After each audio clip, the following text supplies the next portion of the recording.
the wrong way. Good afternoon, everybody.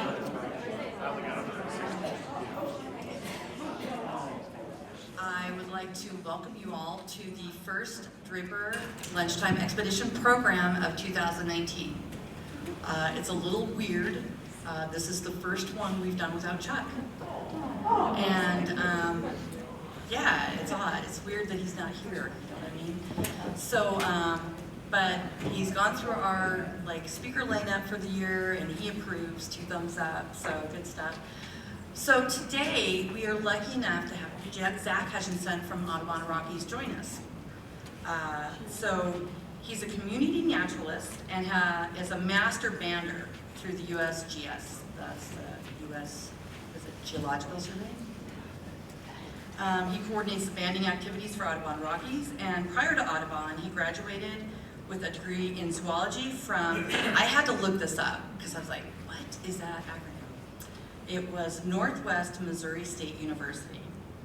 He operated programs combining science, art, and kayaks. He served as an alligator conservation biologist and was a museum's operations director. He's authored The Great Wyoming Bird Trail, an app for guiding bird enthusiasts to finding birds in Wyoming. His passion with Audubon focuses on passion for conservation started from birth, and his personal life greatly reflects his work life. However, he has passion for international travel too, so keep that in mind if you're going anywhere. Maybe you want to bring a bird or bander along. So without further ado, let's welcome Zach Hutchinson to the Draper.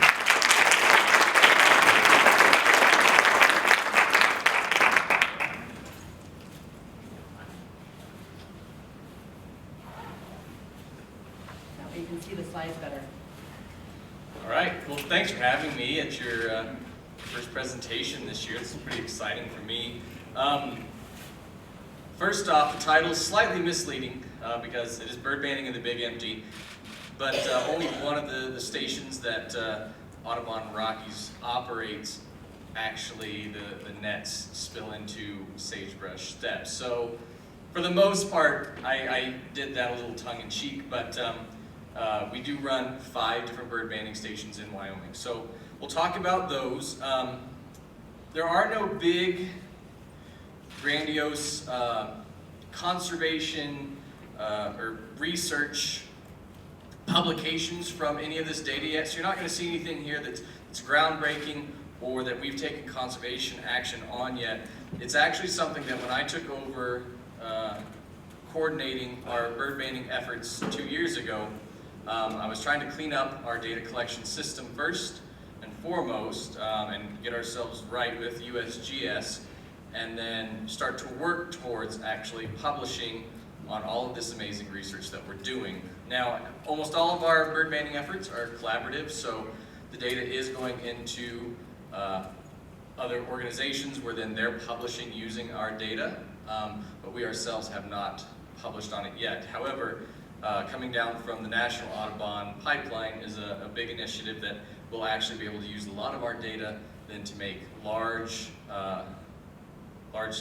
conservation actions. So just a warning about what we're getting into. This is just a lot of surface stuff about our bird banding efforts in Wyoming. So as we go through these, all these photos that you see, these were taken by me, and as long as I remember, I'll try to identify whatever's on the screen, okay? So first off, for those of you who don't know, this is a northern Sawwhet owl, and this is a female. Okay, so real quick, I gotta give you the breakdown of who is Audubon Rockies, just because I'm here as an employee of Audubon Rockies, right? So first off, Audubon Rockies is the regional office of the National Audubon Society, the people who send you a lot of emails and quite a few mailers, I'm sure, if you're a member.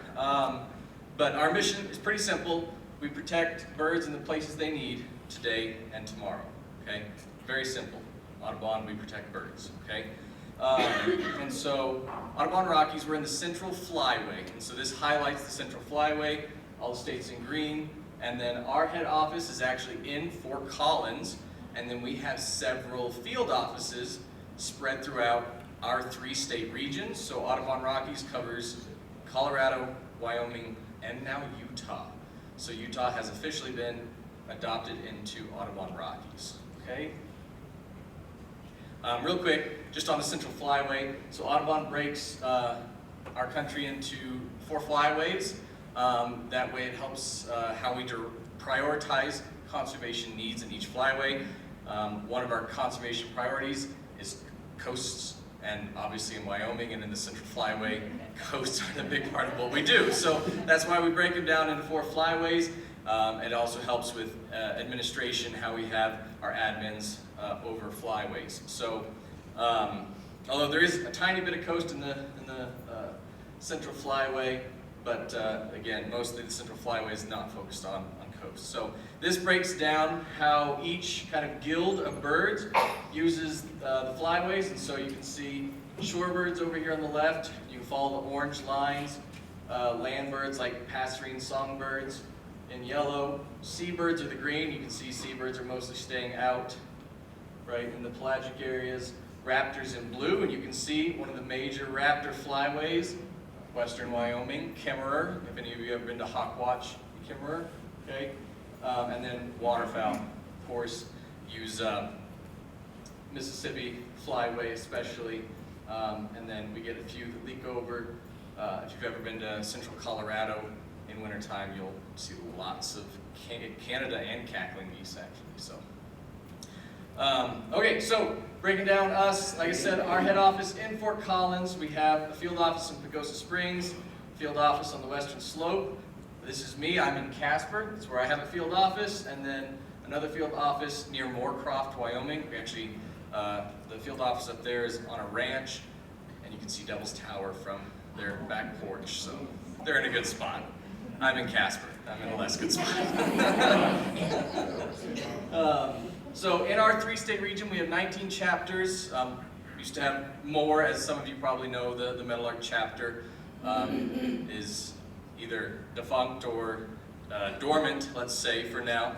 And so you can ignore that dot right there. There's no longer a chapter here in Cody. But we still have several chapters in the state. And then you can see most of our chapters fall in the Colorado region. It's more populated, that makes sense, right? So Audubon has 5 strategic priorities, but within our area, we only focus on the 4 because, again, coasts really doesn't apply to us in Wyoming. So working lands, water, bird-friendly communities, and climate. And so our working lands, we have a program called Conservation Ranching, which actually works with private landowners, okay, on making their ranch stay a ranch, okay, and using working lands to protect birds and their habitat, okay? And so we work with a lot of private landowners, and right now, Audubon Rockies, we have about close to 1 million acres enrolled in this program in our region. So it's pretty exciting. Western water, most of our western water right now is being done, our work on the Colorado River, so not a lot is happening in Wyoming yet, although I am working with Casper Advisory Group on improvements on the North Platte River. So we're doing some work a little bit in Wyoming, but not at the grand scale that's being done on the Colorado River. Bird-friendly communities, you may have heard of it. It's called Habitat Hero. It's the program we run as part of bird-friendly communities. And basically it's turning communities back from green, mowed grass, non-native grasses into habitat that can be used by pollinators, birds, and other wildlife, okay? So that's bird-friendly communities, and then we've got a lot of climate science going on. It's mostly by our national team in New York and Washington, D.C., and so they're doing a lot with climate change models right now. Just real quick, I'll throw this up, and then I'll put it up again at the end for anyone who has interest in contacting us, but all the ways to reach us, my email, we have Twitter, Facebook, Instagram, and a website. And we do a monthly newsletter, so you can sign up for the newsletter at the website up there, okay? All right, let's get to the fun stuff. So first, we'll talk about maps banding. Maps banding was started in 1989, and again, it's a collaborative effort. It's not run by one group, but it requires lots of operators willing to put in the time and contribute data to a single place where then that data can be accessed by all the collaborators, other researchers, and then the group that actually operates it, IBP, the Institute for Bird Populations. So what is MAPS? It's just an acronym, right? Everything's an acronym anymore. Monitoring avian productivity and survivorship. Okay, we call these vital rates. We're looking at how songbirds, passerines, how are they producing new young, okay? And then are those young birds surviving into an age where then they're also producing? And we're looking at survivorship of adults as well. So a lot of things we're looking at, and you'll see some of the big ideas that we've learned from this. Anyone know the bird in the background there? Yellow warbler, right? One of our common summertime birds, that beautiful sweet song they sing. This is an adult male that actually, I captured this one in Powell. I was banding with a high school group last summer out of Powell, so that's when the action was captured real close. So, what is it? It's continent-wide. Like I said, lots of collaborators, over 1,200 stations since 1989 that have opened up. In Wyoming, there for a while, there were not that many, and then last year, 3 more opened up, or 4 more opened up in the state. So now we have 10 or 11 map stations operating in Wyoming, which is great, and we have some higher elevation ones, which is exciting as well. We have one in Yellowstone now too, so closer to you folks. And I actually don't have contact information because the collaboration, we don't share contacts of who's doing within our states, we just all contribute data into this system. So if you are interested in it, I know it's operated by someone who works for Yellowstone National Park. So if you're interested in it, that's who you want to reach out to, okay? So since it started, we've had 2 million bird recaptures. My slide got all cattywampus here. 2 million bird recaptures. Now why is that important? The initial capture is great, and we get data off of it, but it's recapture data that then helps us understand survivorship, right? We don't know if a bird survived if we never see it again. It could have survived and just gone somewhere else. It could have died, and we would never know, right? So recapture data is helpful for us understanding within the demographics we're looking at, are birds surviving from first year to second year, from their second year of life well into their 4th, 5th year, etc. Okay? And then we're getting data for important questions that are out there. So like with population declines, what's causing it? Is it in adult birds and they aren't producing anymore?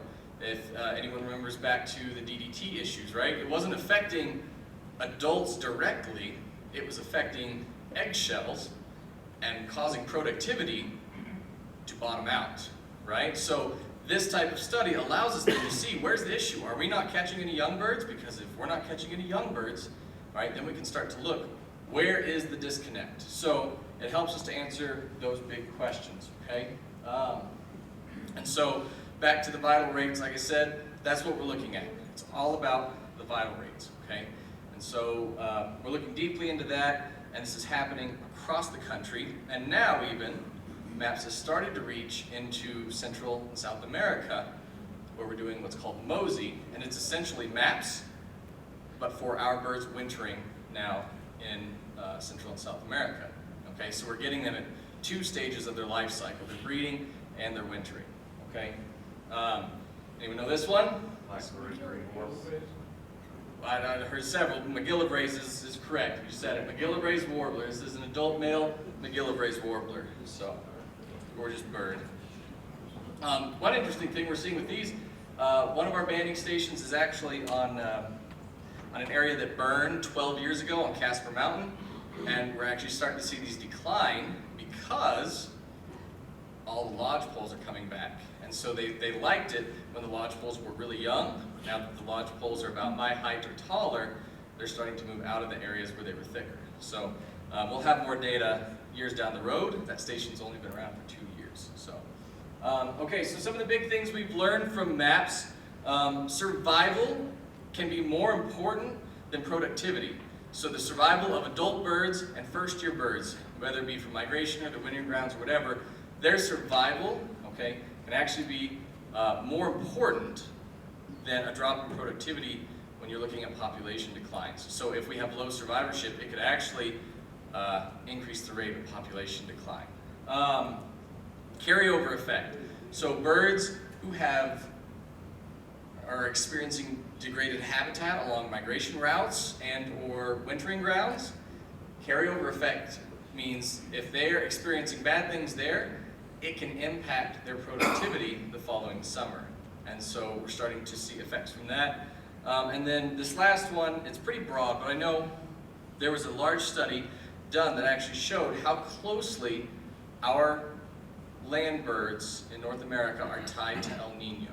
So, and that study came from MAPS data, showing that the big El Nino years, we have huge bursts in population in land birds. Seabirds suffer, land birds explode.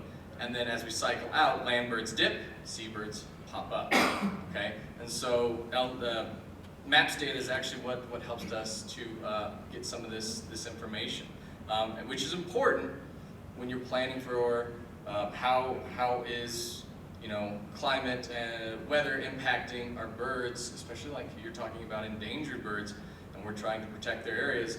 We need to know how their populations are going to respond certain years, okay? Oh, sorry. Anyone know that one? Violet green swallow. Wonderful, wonderful. We got some bird people in the crowd. Another one of the big ones is West Nile virus. So they're finding that West Nile is actually laying waste to a lot more birds than we realized. And so this study, I haven't read it yet. It's just recently come out, but it's a lot worse than they initially thought. I read the synopsis of it, and it's pretty impactful. So again, MAPS data helped us to learn this information. Here, this is an adult male Bullock's oriole. Bullock's oriole. Okay. All right. What was that? Except northern also. Yeah, I mean that's the old name, right? Before they got split up. Okay, so how does it work? It's all about, with all of these projects I'm going to show you, it's all about standardizing protocols. We want everyone doing the same thing and putting in the same amount of effort, because a lot of this data then depends on the effort to understand. If everyone's doing, one person's running one net, one person's running 30 nets, and they're each doing a different time, you don't get data then that's usable. So everyone uses the same protocols. We all have a thick guide that IBP sends out to us every year, and it says, here's how we're doing it. If you're in this region, do it this way. If you're in this region, do it that way. So we all run it.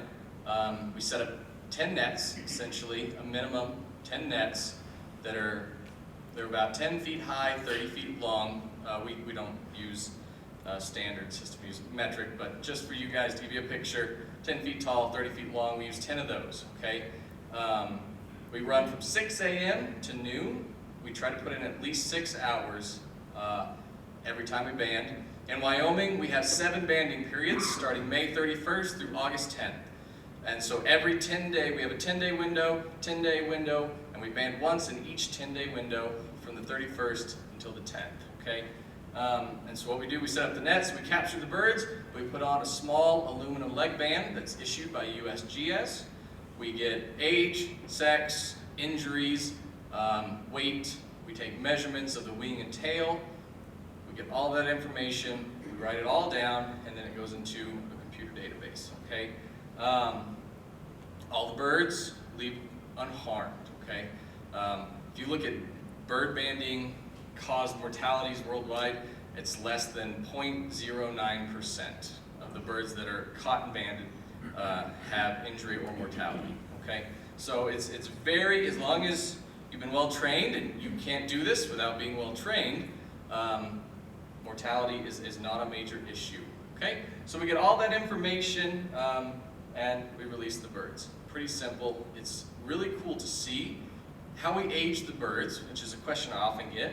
We actually use the feathers. So birds grow their feathers in a very specific pattern at very different times of their life. Now, different birds do it differently, but passerines, songbirds, okay, they almost all do a very similar pattern. And so we can actually tell the age of a bird based on how its feathers appear in hand, especially.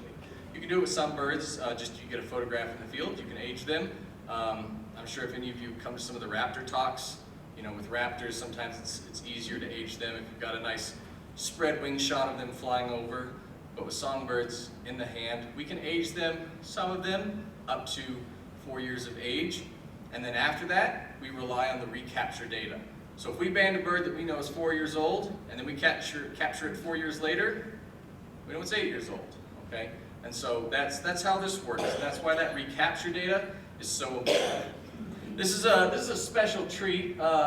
You don't often get to see this in the field with this bird that's up here. This is an orange-crowned warbler, okay?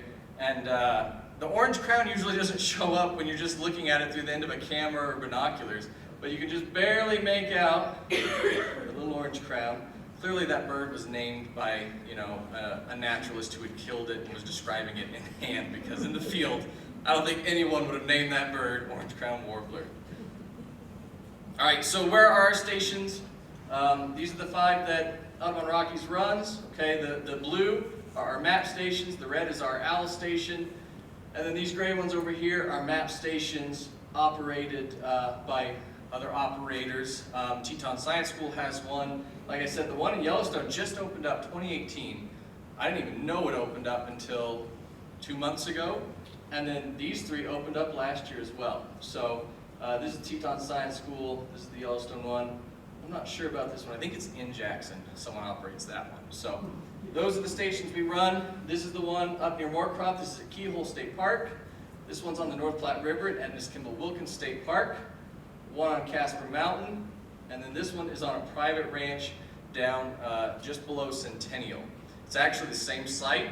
If you've read about the Wyoming toad introduction, right, all the work, we band in the same place they're doing the toad releases and rearing. So while we're out there banding birds, U.S. Fish and Wildlife is out there working with tadpoles and toads, and we get to see the toads quite frequently. It's nice. You're walking out in these tall willows, and there's moose everywhere, and you got to watch out because the mama moose has charged us a few times. She doesn't like us being out there. And then so there's moose, there's birds, and then boom, Wyoming toads right there. It's a magical spot. Until you get 30 mosquito bites, and then it's less magical. Okay, so just a quick breakdown of the little bit of data that I have from our station. The station that I started in Ennis Kimball Wilkins State Park, it's only been there for 3 years. We don't have enough data to really make any sort of big inferences yet. One of the things when I took over that I wanted to fix was just the fact that we weren't using our data ourselves. We were just sending it in as part of collaboration. And so one of my goals is to actually use our data to help make conservation decisions in Wyoming. So I'm just starting to get enough data from this. We have 2 other stations where we have 10 plus years of data and it needs to be used. And so that is something I'm working on now that I've gotten it cleaned up to the point where it can actually be used. So just a quick breakdown. At our station in 3 years, this is our breakdown of sex. Unknowns, how would we not know? So when a bird is very young, generally you cannot tell the sex of most passerines when they're fresh out of the nest, okay? Normally what they have to go through what we call the preformative molt. So if you think of your formative years, it's like your teenage years, right? So the preformative molt is where they go from being a baby bird to a teenage bird, okay? And so until that point where they are teenage-ish, they all look the same, all right? They're all just amorphous blobs of color until that preformative molt, okay?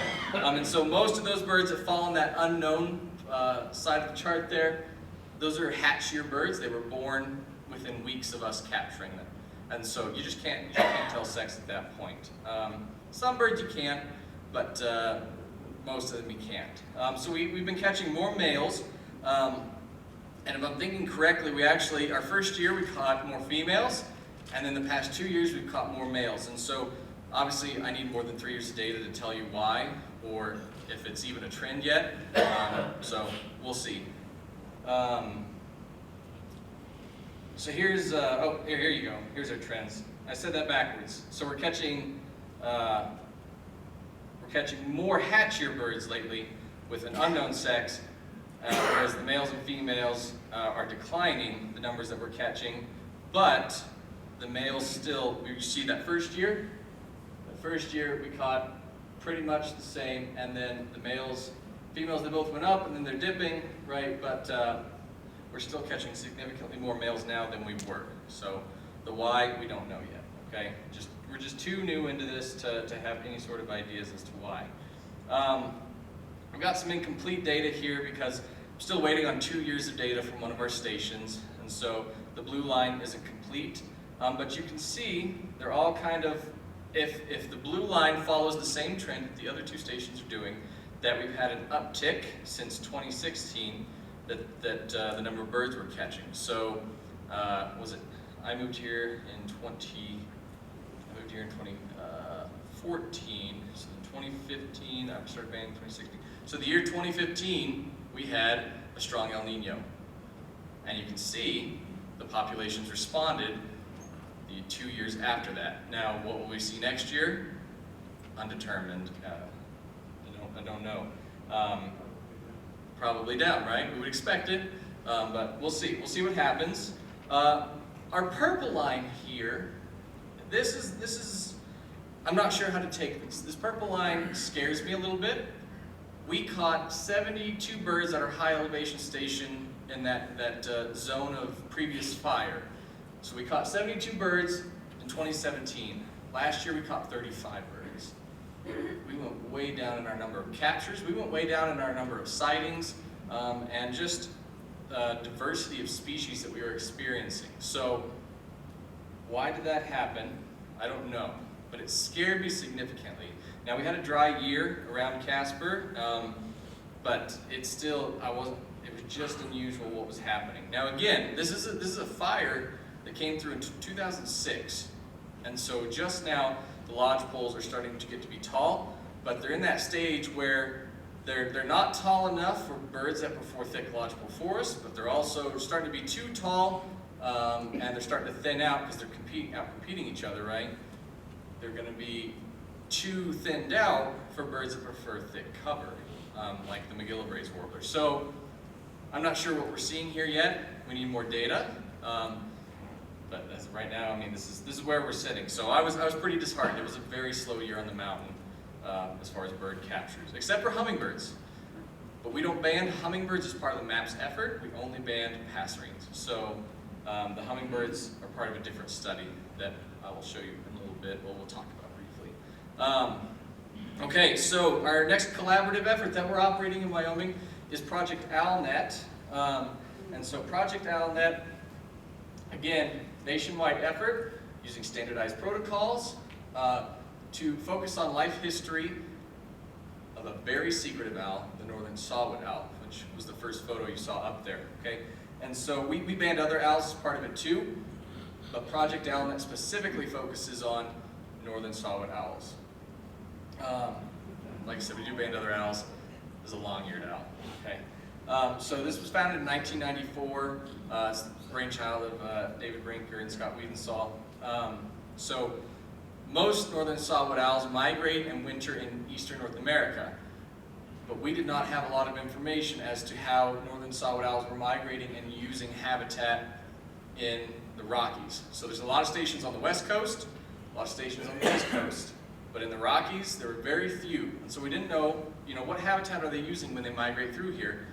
Are they migrating through here? And so that's what we were looking at, okay? And again, it's all about standardized protocols, everyone doing the same thing so that the data is useful to collaborators, to researchers, to conservation organizations, okay? This photo here, so if you did not know, most owls' feathers will fluoresce pink under black light, okay?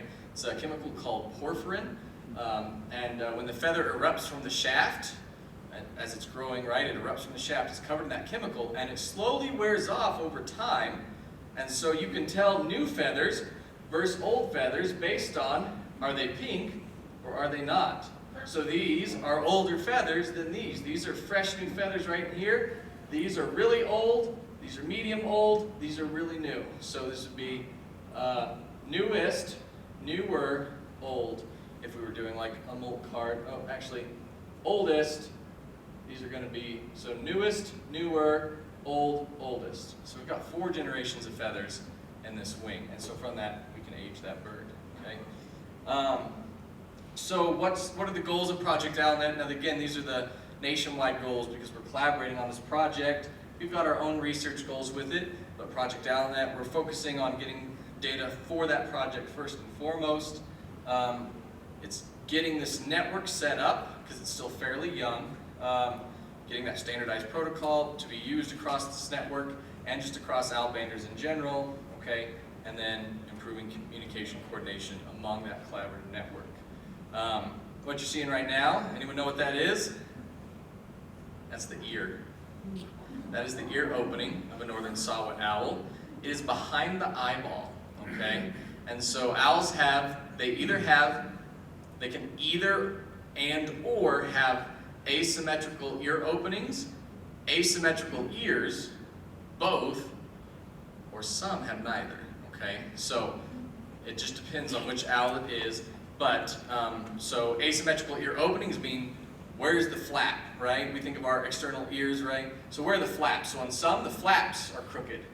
On some, the flaps are straight, and the actual ear holes into the skull are crooked, and then it gives their head an actual asymmetrical shape. Like the barn owl, you ever see a barn owl skull? It don't look right, right? It just looks unusual. It looks like someone hit one side of their face with a hammer. And so some owls, asymmetrical ear openings, some owls, asymmetrical ears, some owls both, some owls neither, okay? With northern Sawwhet owls, their ear openings are asymmetrical, slightly, and then their actual ears are just barely asymmetrical, but it's not by much. Their skull is not deformed that greatly, okay? And so what we've learned so far, we've been running this station for just a couple years in Wyoming. I'm making a bold statement here because I would like more data, but after spending 2 years and having 0 captures in riparian habitat along the Platte River and having mini captures on Casper Mountain, less than 10 miles away, I feel safe in saying that it seems like northern Sawwhet owls have little to no desire to use lowland riparian habitat, at least in central Wyoming. So if there's a choice, they will pick higher elevation coniferous habitat. We caught one owl banding near the North Platte River. It was an eastern screech owl, and then all of our northern Sawwhet owls have been on Casper Mountain. So, and we're banding, same night, same weather, same protocols, and we're getting 0 captures to getting 4 captures a night elsewhere, okay? So it seems like, at least in Wyoming, our owls, our northern Sawwhet owls, the majority are using higher elevation coniferous habitat to migrate. A lot of folks know that we have a resident population of northern Sawwhet owls in the state. Those owls, are they moving? Are they staying? We don't know yet. So to determine that, I need to get nesting birds and I need to get trackers on them. And so that's one of the futures of this project, is then to look at our resident birds. Are they sticking around or are they moving? Okay. Most of the owls we've caught, we have had 0 recaptures of birds we've caught so far. Now, if it were a resident bird staying on territory through the winter, you would expect to recapture it over the course of 6 weeks. We're not. And so all the birds we've caught so far, we're fairly certain are birds just migrating through. They're mostly younger birds, they're mostly female, okay? And it seems like they're all just passing through. So as this study progresses and we get transmitters on birds, we'll be able to have a better picture of what are the owls doing in our area, okay? Some of our other banding efforts that we are hoping to do or have done, so by 2020, my goal is to have at least 1, maybe 2 hummingbird monitoring stations in the state, okay? There are hummingbird research efforts going on in the state right now, but I actually want to be a part of another collaborative effort monitoring hummingbirds in the western part of the United States. Ruby-throated hummingbirds in the east, well monitored, well studied. In the west, we have a lot more species, right? And we have a lot more space to cover, and so that's one of our goals. The bird up on the screen right now, this is an adult male black-chinned hummingbird. Outside of the U.S., we're working with partners in Mexico, Central America, South America. In 2018, I actually spent 6 weeks in Peru teaching students at 5 different universities some bird banding techniques, learning some stuff from them as well, and working on some collaborative efforts there. There's actually a project going on in Paracas, Peru, where they're actually banding and flagging shorebirds that summer in North America and winter in Peru. So working with them, and by 2021, one of our goals is that we will actually bring some of those banders from Central and South America to Wyoming to work with us, where we will help to train them, especially on birds that they're getting down there that are our wintering passerines and that are summering up here. Okay, so that is our goal by 2021, to bring some of them up here and to train them, because their research in Peru is going to be vital to understanding our bird populations in the U.S. All right, so one more time, that's our mission. Just a nice little bow on it. Why are we doing all this? Because this research, when done correctly and over enough time, it's going to help us make conservation decisions. Okay, that should be the goal of research, not just research for research's sake, but research to actually understand bird populations and how can we then make positive impacts. Okay, we're required to show all of our photo credits, but I took all the photos. So some of them are photos that I took personally for myself, and then some of them were on work time, and so got my personal site up there, and then Audubon Rockies for non-personal ones. If you want to see some more of my photo work, including from Peru and some of my other travels, that's my personal website, flockingaround.com. That bird up there, I forget it's funny sometimes. That's a adult male Lucifer hummingbird. Okay. So slide 30, you said it was a warbler, and you said it was a hummingbird. Oh, was it off? It might be off. Oh, yeah, it should be black-chinned hummingbird. That's a typo. That's a typo. It was a black-chinned hummingbird, not a black-chinned warbler. So, all right. If you want to contact Audubon Rockies for any reason, follow us, sign up for our newsletter. All that contact information's up there. I've got cards up here too, if you're a business card person. And with that, I think I finished right on time for questions. Perfect. Okay, all right, so questions. What do you guys got?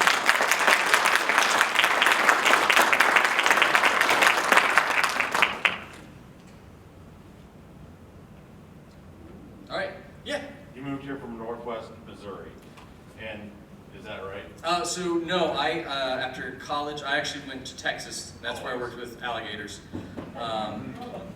Yeah, right. big difference. And from Texas, I moved to Casper. But you were in Northwest Missouri when in my studies, yes. Yes, and then you moved to Wyoming eventually. Right. I mean, what was the biggest difference between bird watching here and bird watching on the Missouri River? So I actually was not a bird person in Missouri. I actually got into birds while I was working with alligators. Working with an animal with 80 teeth and 3,000 pounds of bite force will make you want to change careers. It just beats your body to scraps every single day. It was actually the day I was like, man, this is fun, but it's a toll. I was working in 110-degree weather. I was in a hazmat suit in an oil refinery, and they just drained all of their canals, their cooling canals, and I caught 12 alligators from 6 to 8 foot that day. And I was about to have a heat stroke because I was so hot, and these alligators were so angry at me. So that's actually when I got into birds. Was living in Texas, being near High Island. So yeah, I didn't bird watch when I was in Missouri. So I couldn't tell you an answer to that. I can't give you an honest assessment. Sorry. It's all right. Yeah. Yep. How did it, so for the winter area of Peru, you already went into this knowing that Peru was a hot spot for birds to come from Wyoming to there, or, so kind of that's the first part, and the second part is, are you hoping to go to other countries that maybe recipients of our birds in the winter? I am hoping to do more, to actually start some research stations in Central and South America, getting Mosey stations set up, collaborating in those areas. I actually went to Peru just for training, and while I was there, I was in a shade-grown coffee farm, and there were western wood peewees.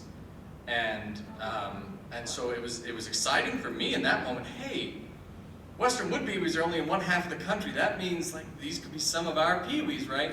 And so it was at that time that I was like, we need to work with these students who are the future biologists in Peru to teach them about, you know, the birds that are summering here, so they have a full understanding of life cycle, right?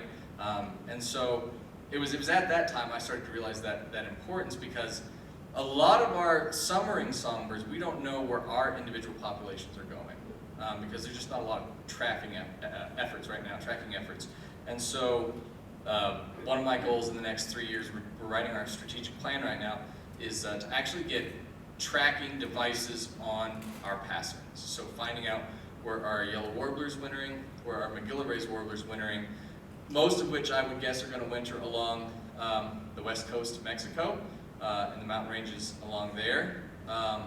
But some of them clearly are going further south, like western wood peewees, which are a long distance migrant. You can tell that just from banding them. Western wood peewees have extremely long wings for their body size. Why? They're long distance migrants. So it wasn't until after I was already down there and doing the training that I realized there might be some importance here to setting up monitoring stations down here as well. So, good question. Yeah? Some years ago, I had an owl follow me at 8,600 feet, just 2 miles east of Yellowstone National Park. Mhm. I can't remember if I was horseback or afoot, but either way, it was a small to medium-sized owl just after sundown, and he kept following me for about a half a mile, like he was curious about me. Why was he following? Great question. So, no, it's a great question, and I actually think I have a decent answer. So small owls are usually songbird predators. The northern Sawwhet owl is less so. I would guess, since this was right around sundown, my guess is this was northern Pygmy Owl. You were being followed by a Pygmy Owl, which are not afraid of humans, at least not terribly. It was either that or a boreal owl. And my thought is, well, you said, what elevation were you at? 8,600. 8,600? I would guess Pygmy Owl. Pygmy owls are songbird hunters. And so what I would guess it was doing was using you as the flush. So you flush songbirds, it chases them down to eat them. I mean, it seems like I've seen it. I've seen it with other birds. You know, you think about if anyone here has ever, you know, seen a farmer, you know, harvest his field, right? The predators will wait for, you know, scurrying prey. They understand that, you know, using a larger, you know, do they think of us as humans or just another animal, right? Hey, I'll use that to help me hunt. And so I would guess that's what was happening. You could have also been near a nest, but if it wasn't swooping on you, I would guess it was following you, using you as a tool. It was even close. Yeah, that's what it sounds like to me. I've seen smaller songbird hunters use humans before. I mean, if anyone has bird feeders and has ever had a sharpshin hawk, Cooper's hawk, goshawk come in, they're using your feeders to bait in birds, and then they've got, you know, easy buffet. So that would be my guess. Good question. Yeah.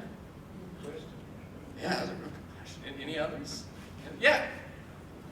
This isn't about banding, but the Wyoming birders are saying we don't have hawks this winter, possibly because the mouse population is down. Do you know if they're seeing hawks somewhere else in larger numbers? So great question. Okay, so I see this every year. It's usually posted as a broad question across some of the user groups of birders in Wyoming. Where are the rough-legged hawks? Why aren't we seeing this year versus others? And oftentimes, you know, someone wants to throw in an opinion about, well, we have a low mouse population this year. It's often not that cut and dry. With rough-legged hawks, it could be that they're just having a booming lemming population, and so right now they don't need to come south, right? They don't need to push down into Wyoming because in their home territory, they're able just to scatter out slightly and have enough food to sustain their population where they don't have to spread out. It's the same if any of you follow snowy owl cycles. You know, we'll have the eruption years of snowy owls, right? Well, this year, it's not an eruption year. It was actually a little bit of a slower year because lemming populations are up right now, and they're doing fine. And there were less chicks because the cycles are slightly offset, right? The lemmings pop, boom, snowy owls boom shortly after, then the lemmings dive, and the snowy owls dive, right? And they follow each other like that. If you've ever seen if you ever took ecology classes or any kind, they used to demonstrate it more with lynx and snowshoe hare populations. But it's predator-prey cycles, very similar. So with the rough-legged hawks, they share very similar northern habitat with snowy owls and prey cycles with snowy owls. And so rough-legged hawks are doing a very similar thing. In the east, they see snowy owls during snowy owl eruption years, and during snowy owl eruption years in the east, we usually see rough-legged hawks eruption years. So it's all just tied to that prey cycle further north, not necessarily tied to us. Great question. Great question. Yes, sir. Dumb question, non-bird person. What is El Nino coming and the bird population goes up? Tell me why. Okay. I don't know if there was a why in that research paper. I think that was going to be a following study, but I think the thought among most of us is that when El Nino comes, we usually have wetter springs and early summers, which again, following that cyclical pattern of predator-prey, a wet spring and early summer means higher caterpillar numbers, right? And so the wetness allows for more foliage, which allows for more insect populations, and one of the big insects that are used to feed young birds or caterpillars. So I think the dominant thought right now is the wet cycle that El Nino brings, which if you're a nesting bird on bare ground on an island, a seabird, all that water is going to flood out your nests, which that's why it hurts seabirds. But all that water coming across the continent with arboreal land birds, they're in a place where the water doesn't affect them, but it increases their food, and so then their population follows the insect populations that are tied to the El Nino cycle. Now, with land birds that nest on the ground, during that El Nino summer, we had hard crashes in longspurs, horned larks, and meadowlarks because all their nests got flooded out. It's so different land birds. I painted with a broad brush when I made that statement, but land birds that nest in trees and brush versus land birds that nest on the ground, and songbirds at least, different response. But that is the leading thought, is that the food sources are increasing due to increased moisture. Great question. Thank you. You know about the kestrels, we built a kestrel box, but we've never had them come. We had a kestrel come into the bird feeder last summer. We had robins nesting up above, and he sat on our fence with a bird feeder, and the robin dive bombed him several times at Wyoming.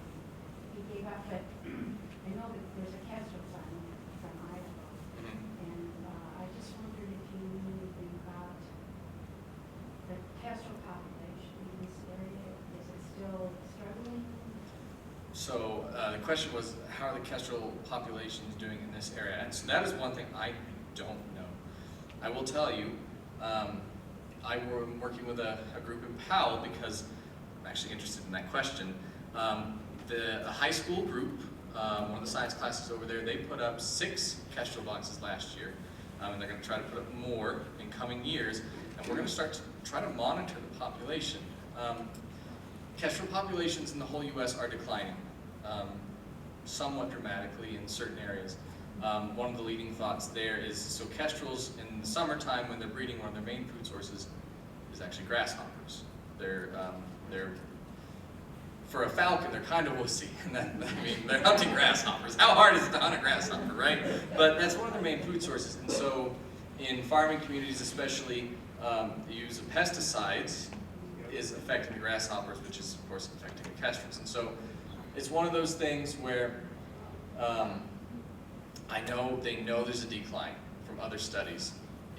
In this area, I am not sure.